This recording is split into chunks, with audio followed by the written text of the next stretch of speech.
வணக்கம், welcome to சகித்ராம் channel. வீடியோக்குள்ளே போகிறதுக்கு முன்னாடி நம்ம சேனலை சப்ஸ்கிரைப் பண்ணாதவங்க ரெட் கலர் சப்ஸ்கிரைப் பட்டனை கிளிக் பண்ணிக்கோங்க.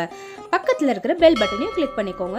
அதில் ஆளுங்கிற ஆப்ஷன் வரும், அதை சூஸ் பண்ணிக்கோங்க. அப்போ தான் நம்ம சேனலில் நாங்கள் அப்லோட் பண்ணுற வீடியோஸ் உங்கள் மொபைலுக்கு உடனடியாக ரிசீவ் ஆகும். நீங்கள் எல்லா வீடியோஸையும் உடனுக்குடனே பார்த்துக்கலாம். இப்போ வாங்க வீடியோக்குள்ளே போகலாம். மரவள்ளி கிழங்கு அடை எப்படி பண்ணுறதுங்கிறத பார்க்க போகிறோம். அதுக்கு ஒரு மரவள்ளி கிழங்கை எடுத்து வச்சுருக்கேன். மற்றபடி அடைக்கு அரைக்கிறதுக்கு தேவையான பொருள் எல்லாமே நம்ம வீட்டில் இருக்கிறது தான். இப்போ ஒரு பவுல் எடுத்துக்கோங்க. ஒரே கப்பை மெஷர்மெண்ட் பண்ணிக்கோங்க. ஒரு கப்பில் பாதி இட்லி அரிசி பாதி பச்சரிசி எடுத்து வச்சுருக்கேன். அதை போட்டுக்கலாம். பச்சரிசி எதுக்கு ஆட் பண்ணுறேன் அப்படின்னு பார்த்தீங்கன்னா கிறிஸ்பினஸ் கொடுக்கும், அதனால் ஆட் பண்ணுறேன். வேண்டாம் அப்படின்னா நீங்கள் ஸ்கிப் பண்ணிக்கலாம். முழுசாகவே இட்லி அரிசியை ஆட் பண்ணிக்கலாம். அதுக்கப்புறமா காரத்துக்கு ஒரு 5 வத்தல் மிளகாய் எடுத்து போட்டுக்கோங்க. 1/4 கப் உளுத்தம்பருப்பு ஆட் பண்ணிக்கோங்க.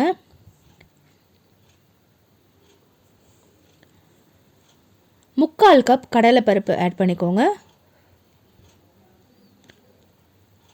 கொஞ்சமாக, அதாவது 1 டேபிள் ஸ்பூன் துவரம்பருப்பு ஆட் பண்ணிக்கோங்க.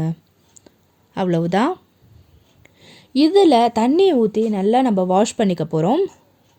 2லேருந்து 3 தடவை நல்லா வாஷ் பண்ணி எடுத்துட்டு அதுக்கப்புறமா ஃபுல்லாக தண்ணி ஊற்றி ஊற வச்சுக்கலாம். கல் மண் ஏதாவது இருந்ததுன்னா முன்னாடியே வாஷ் பண்ணிவிட்டு அப்புறம் ஊற வச்சிங்க அப்படின்னா அதோட சத்து எல்லாம் போகாது. ஊற வச்சுட்டு அப்புறமா வாஷ் பண்ணாதீங்க. இப்போது இந்த பருப்பெல்லாம் நல்லா ஊறி மேலே எழும்பி வந்துடும். மற்ற தண்ணியும் உறிஞ்சிட்டு ஒரு 4 ஹவர்ஸ் போகிறோம். ரொம்ப அதுக்கு மேலே ஊறணும்னு அவசியம் கிடையாது. 4 ஹவர்ஸ்க்கு அப்புறமா என்ன பண்ணணுங்கிறத நான் சொல்கிறேன். வீடியோவை ஸ்கிப் பண்ணாமல் பாருங்கள். மீன் டைம் மரவள்ளி கிழங்கையும் க்ளீன் பண்ணிவிட்டு கட் பண்ணி வச்சுக்கலாம். ஒரு ஓரமாக இது பாட்டுக்கு ஊறட்டும். ஊறினதுக்கப்புறமா அடுத்த ப்ராசஸை தொடங்கலாம். இப்போது மரவள்ளி கிழங்கை நல்லா அலம்பிட்டு தோல் சீவிட்டு கட் பண்ணி வச்சுருக்கேன். இதை என்ன பண்ண போகிறோம் அப்படின்னா, இந்த வத்த மிளகா பருப்பு எல்லாம் ஊறி இருக்கு இல்லையா, மொத்தமாக போட்டு அரைச்சிக்க போகிறோம். அதுக்கு முன்னாடி ஸ்டெப் பை ஸ்டெப்பாக அரைக்க போகிறோம். பருப்பு எல்லாம் மேலே எழும்பி வந்திருக்கு பார்த்திங்களா, நல்லா ஊறி இருக்கு, உபரியும் கொடுத்துருக்கு. இப்போது இதையும் கிழங்கையும் போட்டு அரைச்சி எடுத்துட்டா நம்மளோட அடமாவு ரெடி ஆகிடும். ஃபஸ்ட்டு மரவள்ளி கிழங்கை மிளகா வத்தலோடு போட்டு அரைச்சிக்கணும். ஏன் அப்படின்னா மிளகா வத்தலை கடைசியாக அரைக்கும் போது அரைபடாது. அதனால் ஃபஸ்ட்டு மரவள்ளி கிழங்கோட போட்டு அரைச்சி எடுத்துக்கலாம். ஒரு மிக்ஸி ஜாரை வாஷ் பண்ணி எடுத்து வச்சுருக்கேன். அதில் கட் பண்ணி வச்சுருக்கிற மரவள்ளி கிழங்கை ஆட் பண்ணிக்கோங்க. அதுக்கப்புறமா ஊறி இருக்கிற வத்த மிளகாவையும் ஆட் பண்ணிக்கலாம்.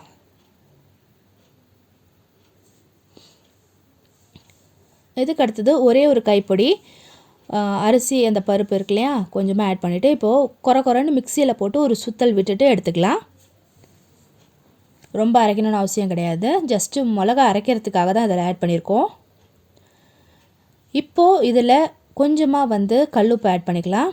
அப்புறமா ஊற வச்சுருக்கோம் இல்லையா மிச்ச பருப்பு அத்தனையுமே பேட்சாக போட்டு அரைச்சி எடுத்துக்கலாம். குறைன்னு அரைச்சி எடுத்துக்கோங்க. இப்போ பாருங்கள், நல்லா நான் குறைன்னு அரைச்சி எடுத்து வச்சுருக்கேன். ரொம்ப மொழுன்னு அரைச்சி எடுத்துடாதீங்க, அப்புறம் அடை நல்லா இருக்காது. கொஞ்சம் குறைன்னு இருக்கணும். அடை மாவுக்கு என்னென்ன மிக்ஸ் பண்ண போகிறோன்னு காமிக்கிறேன். ஒரு ஆனியனை துண்டாக கட் பண்ணி வச்சுருக்கேன். அப்புறமா கொத்தமல்லி, கருவேப்பிலை, இஞ்சி எல்லாத்தையும் பொடியாக கட் பண்ணி வச்சுருக்கேன்.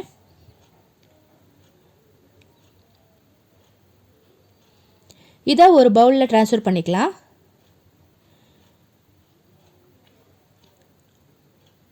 இப்போது இந்த கருவேப்பிலை கொத்தமல்லி மிக்ஸில் நம்ம மாவை ஆட் பண்ணிக்க போகிறோம். மாவை அரைச்சி வச்ச பாத்திரத்தில் மொத்தமாக இதெல்லாம் போட்டுடாதீங்க, மாவு எல்லாமே கெட்டு போயிடும். எவ்வளோ தேவையோ அவ்வளோ மாவு மட்டும் எடுத்துக்கோங்க. மிச்ச மாவு இருந்ததுன்னா நாளைக்கு கூட யூஸ் பண்ணிக்கலாம்.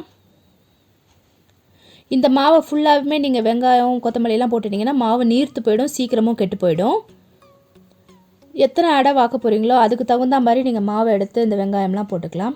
இப்போ மிக்ஸி ஜாரை அலம்பி வச்சுருக்கிற கொஞ்சமாக தண்ணி ஆட் பண்ணிக்கிறேன். மாவு கன்சிஸ்டன்சிக்கு உங்களுக்கு எவ்வளோ தண்ணி தேவையோ அவ்வளோ நீங்கள் ஆட் பண்ணிக்கலாம்.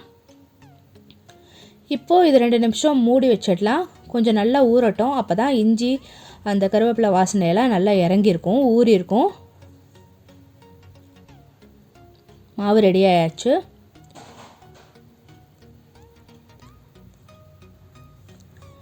ஒரு தோசை பேனை நல்லா அடுப்பில் சூடு பண்ணிக்கலாம்.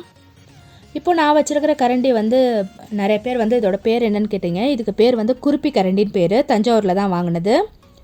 இந்த கரண்டியில் நீங்கள் தோசை வாக்கும்போது இல்லைனா வந்து அடை வாக்கும்போதெல்லாம் எடுக்கிறதுக்கு அவ்வளோ ஈஸியாக இருக்கும். பொரியல் பண்ணும்போதும் கிளறதுக்கு ரொம்ப ஈஸியாக இருக்குது. தோசைக்கல் நல்லா சூடாயாச்சு. ஃபஸ்ட்டு வந்து தேங்காய் எண்ணெயை ஒரு ஸ்பூன் விட்டுக்கலாம். எண்ணெயை நல்லா ஸ்ப்ரெட் பண்ணி விட்டுக்கோங்க. அப்போ தான் அடை எடுக்கிறதுக்கு ஈஸியாக வரும். மற்ற எண்ணெயை விட தேங்காய் எண்ணெய் தான் இதுக்கு வந்து ரொம்ப டேஸ்ட்டு கொடுக்கும்.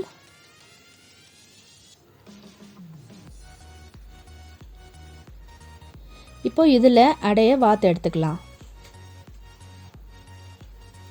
அடுப்பை சிம்லேயே வச்சுக்கோங்க. அப்போ தான் வந்து அடை வேகிறதுக்கு ஈஸியாக இருக்கும். ஒரேடியாக ஃபுல் ஃப்ளேமில் வச்சிட்டிங்கன்னா சட்டுன்னு கருகி போயிடும், அடையும் வெந்திருக்காது. இப்போது இந்த அடை வாத்தாச்சு. நடுவில் ஒரு ஓட்டை போட்டுட்டு இதில் நடுவில் வந்து தேங்காய் எண்ணெய் விட்டுக்க போகிறோம். அப்போ தான் வந்து அடை நல்லா வெந்து வரும்.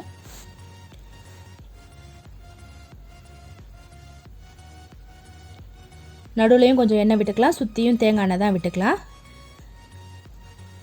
மரவள்ளி கிழங்கு பொதுவாகவே வந்து வெயிட் இன்க்ரீஸ் ஆகும். ஸோ வெயிட் லாஸ் பண்ணணும்னு நினைக்கிறவங்க இதை ஸ்கிப் பண்ணிக்கலாம்.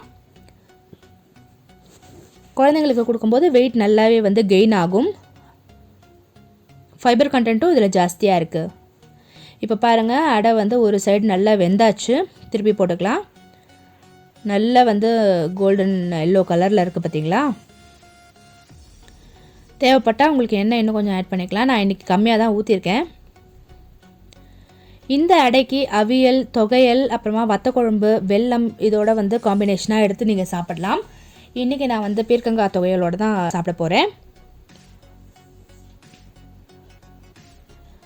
ஒரு 2 நிமிஷம் நல்லா வேகணும். அவசரமாக எடுத்துடாதீங்க.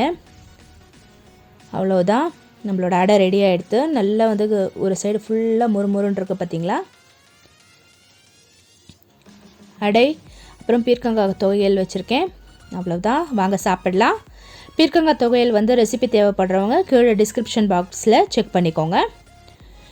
இந்த வீடியோ உங்களுக்கு பிடிச்சிருந்தா மறக்காமல் உங்கள் ஃப்ரெண்ட்ஸுக்கும் ஷேர் பண்ணுங்கள். அதோட நீங்கள் செஞ்சு பார்த்துட்டு உங்களோட கமெண்ட்ஸையும் எங்களுக்கு பதிவிடுங்க. இன்னொரு வீடியோவில் நம்ம சந்திக்கலாம். தேங்க்ஸ் ஃபார் வாட்சிங்.